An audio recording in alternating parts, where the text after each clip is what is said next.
মিছিলের স্লোগান কি? আজাদি। আজাদি কিসের আজাদি? ক্ষুদিরাম বসুরাই তো আজাদি দিয়ে গেছেন। আপনারা কিসের আজাদি চান? হেরোইন খাওয়ার আজাদি, গাঁজা খাওয়ার আজাদি, ড্রাগ নেওয়ার আজাদি, টুকরে টুকরে গ্যাং, এই বিয়াদব গুলোকে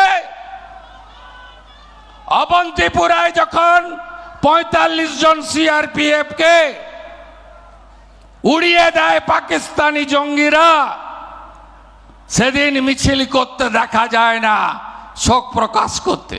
একদম হিসাবের শেষ পর্যায়ে এসে গেছে। নয় এরা থাকবে, নয় আমরা থাকবো, মাঝখানে আর কিছু হবে না। এই বিয়াদবরা শুনে রাখো, অপারেশন সিঁদুরে মাসুদ আজহারের বংশকে নির্বংশ করেছে আমাদের এয়ারফোর্স, আর আমরা পাক অকুপাই কাশ্মীরও দখল করব।